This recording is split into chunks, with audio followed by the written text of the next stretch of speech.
How's it going, Gremlins? So we've made some progress since the last video. I didn't film much of it just because lots of things going on in life, didn't have a chance to. A lot of it's waiting for paint to dry.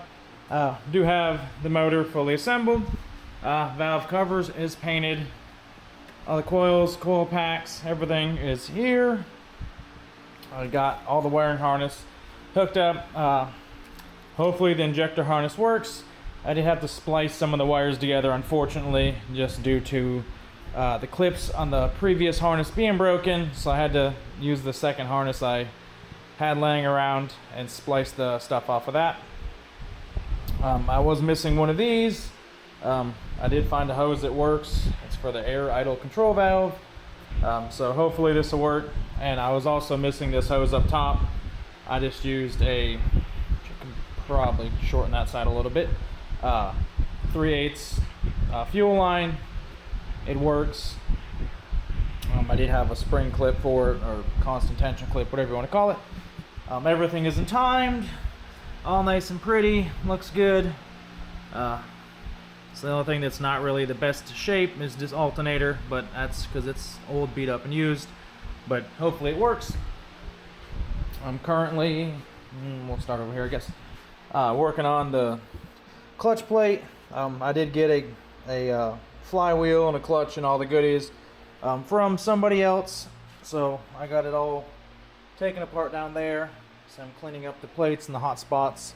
I did get a new pallet bearing put in, along with a tool to line it up, because I did not have one, which is kind of problematic. And now I'm working on getting the transmission put together. It was very dirty and greasy, so I waited till after I got this on. But I did get the new throw-out bearing put in. So she works nice and good, slides. This one already had a clutch fork in it, so luckily I didn't have to wait on the one I ordered. One of these transmissions ended up having one, so worked out in my favor there. I did accidentally break this cable, which I believe is the reverse light or brake light or both. So unfortunately I had to rip that off another transmission, and hopefully it works. The one I ordered was supposed to be here 2 days ago, is yet to show up, so we're still waiting on that. So right now I'm mainly getting the transmission ready, I guess, and then once that's good to go, I believe we'll be taking the motor off the stand and we'll be dropping it onto the floor or the tire or something and getting it mounted to the transmission, and it should be ready to go in the car. So the only one thing I did notice I am missing is a hose clamp for this. Unfortunately I don't think I have one this size, so I'm gonna have to find one. Last thing I need is the heater core spraying coolant all over. I did get new motor mounts. They're on. It's kind of hard to see, but brand new motor mounts. The ones in the car are unfortunately still on it. I do have to find a bolt that's a little longer for this one. The bolts that I have, apparently that thread was stripped out already, so I need something that's got a little more length for it to bite. Then whenever I get the car in the air before I put the motor on, I'm gonna have to rip the old ones off. So I'll have to jack it up, tear those off, and yeah, so hopefully this week, if no later this weekend, we'll be dropping a motor in this thing. I believe I can get it in if I just roll it backwards. I'm just going to have to clear everything out from the backside, say my totes, the seats, all the goodies. Yeah, that, whatever that plug is, was pictured. Yeah, seen that dangling there. That kind of sucks. It's probably like the airbag safety seat or something. So yeah, I'll have to move all this junk back, get it out of the way. If I have to, I'll open the garage door to give myself a little more room, say back it right up, maybe block the back tire or park the truck or something behind it to keep it from rolling away if I need to. Driveway is pretty steep in spots, so hopefully that should give us enough clearance for this to drop it in. So we should be good there. So I'm going to work on getting the starter that I got put on from my guy I work with, which he's also in the process of building a Miata similar to mine. Luckily for him, he found one that was broken but runs, which good and bad my part.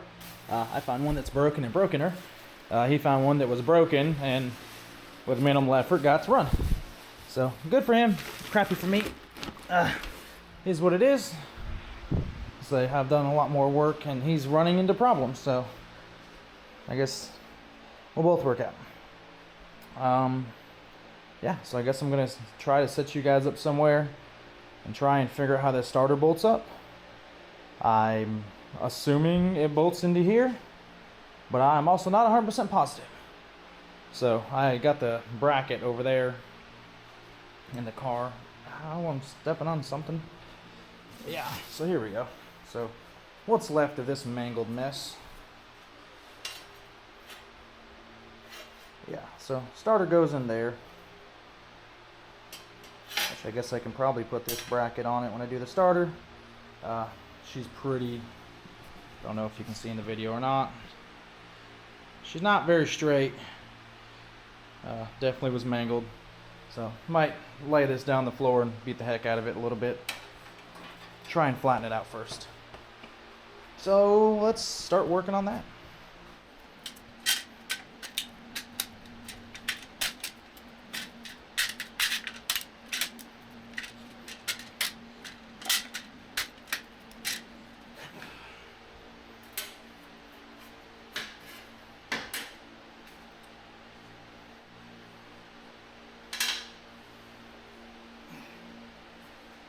Two of you are threaded, and one of you is not.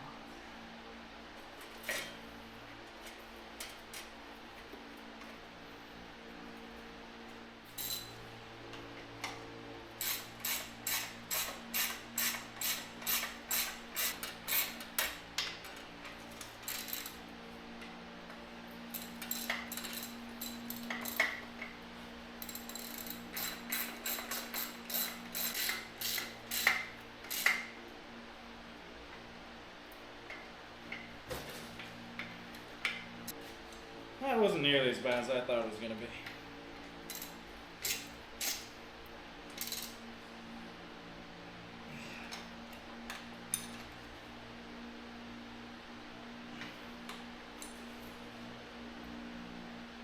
Okay. Knocked the burp out of me. Alright, now it looks like we got the slave cylinder.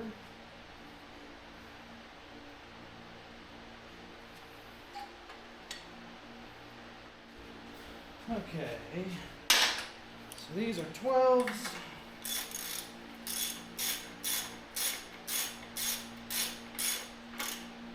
So if any of you have never used rust, Evapor Rust, I believe it's called, I highly recommend it. It is worth its weight in gold, just about. Half the stuff I got was pretty rusty. I mean, you could barely tell there was metal even though it was just pure rust. And I soaked it in that overnight and it ate 99% of it off with minimal effort. So, huge, huge plus there. I'm going to guess you're a 10. And I'm going to guess that's what goes here. Maybe not. Maybe so. Are you a 10? You should go run it better. I believe I got it right. If not, I can always take it off and adjust once it's all put together.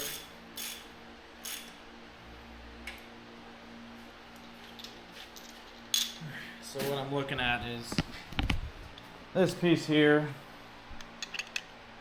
where it's splayed out. You can see that gap. I believe that, don't quote me on it, is what goes here. And it goes around this motor housing, so that fits into the front of the transmission, and then I'm assuming that bracket goes to the back, and something bolts through it. So judging by how that's, I don't know if you can see it, that's recessed in that hole there. So I'm assuming that's where it goes. So that is ready to go. That did not take very long at all. So I guess now we're gonna try and get this bad boy mounted. So it's time to hook it up to the hoist, get it off this engine stand, get the flywheel mounted, pressure plate and all that stuff, and then we get the transmission on. Okay, now we're gonna get to you. How did this? I don't believe you guys.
Broke. Maybe.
Alright, well that was about as much of a pain in the butt as I figured it'd be. Unfortunately, this engine stand does not mount up to this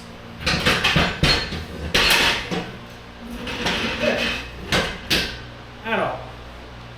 The plan was to try and dismount this piece, but the clip on this one snapped off. And when it was bound under pressure, it wasn't going nowhere. So unfortunately, I'm going to do it in a very unsafe manner. But it's off, it's in the air. That's what matters. Now, for anybody that don't know, the crankshaft on this one for the flywheel bolts goes straight through to the crankcase. There's no backer on it, so you want to make sure that you use Loctite to seal it. I'm just using good old blue Loctite. I say, just buy it at your hardware store anywhere.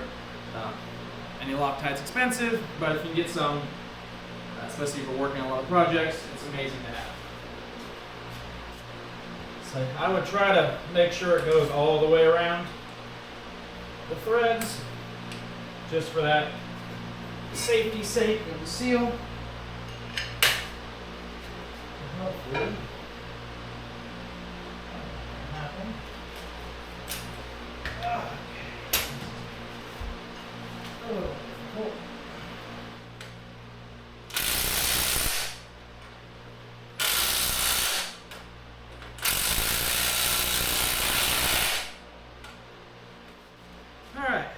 a little creative, torque them down.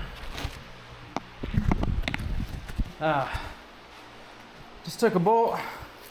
The thread's already into the transmission housing, and I just took a wrench that I had, put it on one of these little studs here to hold it in place, and it's working. So now we gotta take that bolt loose, and we will start working on getting the rest of it put together. Most of your flywheels are directional, if you don't know. One side sits flush, one side sits higher. This is the flush side, this is the higher side. Try to put it this way, it's never going to touch. You want to make sure the flush side goes towards the flywheel, the clutch. Keep calling it flywheel. You want to make sure the flat side goes towards the clutch, and the flywheel are the same. And the raised side goes into the pressure plate. So now, with any luck, a little bit of perseverance.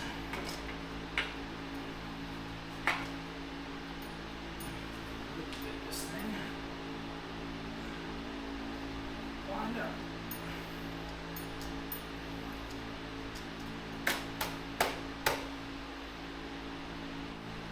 I would get them all started before you tighten anything up, just like most things. That way everything gets lined up. All your bolts are good.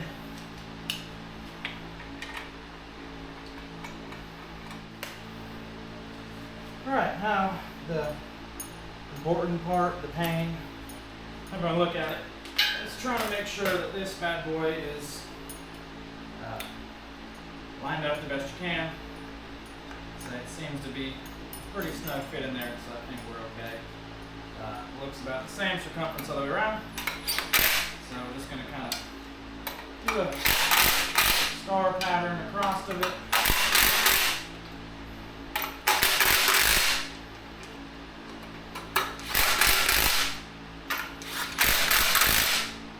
Tighten it up as we go.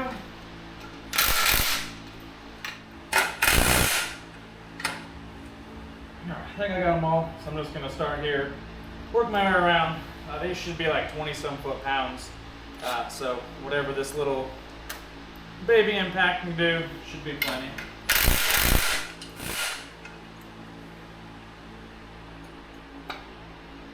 And that should be good to go.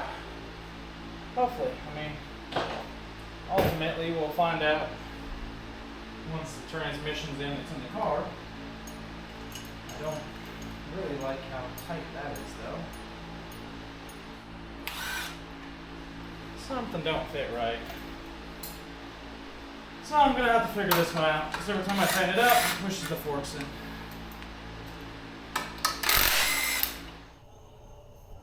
Alright, been a day or two with lots of struggles and pains. I got it all put together, the transmission mounted. Fortunately, I didn't get a video of me mounting the transmission just because I fought it, and most of the stuff I had wasn't worth recording. So, that is what it is. Unfortunately, if you've mounted a transmission before, it can be a pain in the butt, so you understand. And I got the car moved back and cleaned up. So, hopefully, it should just slide right in. Big air quotes on that one. I do need to get the motor mounts out. Say they're still there. Say the new ones are on the motor. I did get a bolt. It's the right length. The one bolt is a little bit longer than the rest. Unfortunately, I think part of that's because of the threads being stripped out. So, everything's on. I got the starter hooked up. I've got, it's kind of hard to see in the shadow, the clutch on, or the slave cylinder on for the clutch fork, cable that will go up top. Once everything's installed, probably route that up here somewhere for now, so it's not in the way. Fuel lines, I need to get the air breather on. Gonna have to come up with a better solution for this hose. These little plugs here aren't holding very good, and I need to kind of trim this, so I may end up cutting it and getting like a 90 or something like that, or a couple 90s for it, but I'll worry about that once it's in the car. It's not a pressing matter. If this sits like this, it just doesn't look as clean. I already scuffed up the paint trying to get it on. Yeah, so progress. I will get back to this probably tomorrow or the next day and get it in the car, and then we can finally start hooking things up and seeing how it goes and what I'm missing, because I got a feeling there's still a lot of things that I don't have that I will probably need at some point. So I'll see, and we'll go from there.